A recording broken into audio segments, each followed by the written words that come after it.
এক নম্বর সুন্নাত, ঈদের দিন ভোরে উঠতে হবে, সকালবেলায় ঘুম থেকে উঠে ফজরের নামাজ জামাতের সহিত আদায় করতে হবে। এটা হলো মুসলমানদের উপর এক নম্বর সুন্নাত। দুই নম্বর সুন্নাত হলো শরীরের অবাঞ্ছিত রং পরিষ্কার করে সকাল সকাল গোসল ছেড়ে সারতে হবে। এটা হলো দুই নম্বর সুন্নাত। তিন নম্বর সুন্নাত হলো পরিষ্কার জামা কাপড় পরতে হবে, নতুন জামা কাপড় পরতে হবে। এটা নয়, এটা রাসূলের সুন্নাত নয়। আপনি আমার যা আছে তাই পরিষ্কার করে ইস্তারি দিয়ে, ইস্তারি যদি নাও থাকে সমস্যা নাই, পরিষ্কার জামা কাপড় পরতে হবে।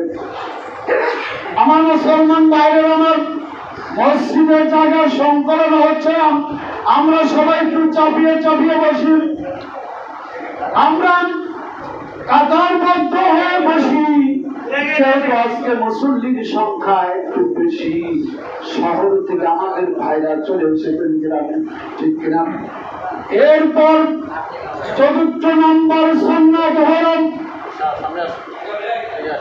আতর এবং খুশবু ব্যবহার করেন।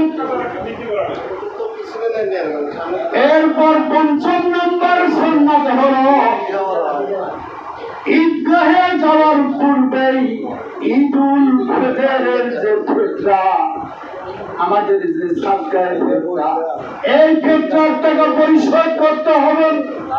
অবশ্যই ঈদগাহে যাওয়ার পূর্বেই আমাদের এই ফিতরার টাকাটা পরিশোধ করতে হবে। সেটা আপনি খাদ্য দিয়ে পরিশোধ করতে পারেন, টাকা দিয়ে পরিশোধ করতে পারেন।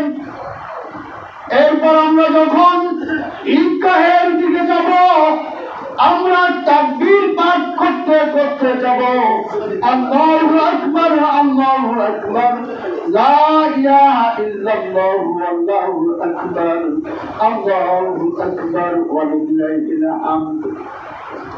এরপরে যে সুন্নাত সেটা হলো আমরা যে রাস্তা দিয়ে ঈদগাহের দিকে যাব, ঈদের নামাজ সমাপ্ত করে অন্য রাস্তা দিয়ে বাড়িতে আসবো।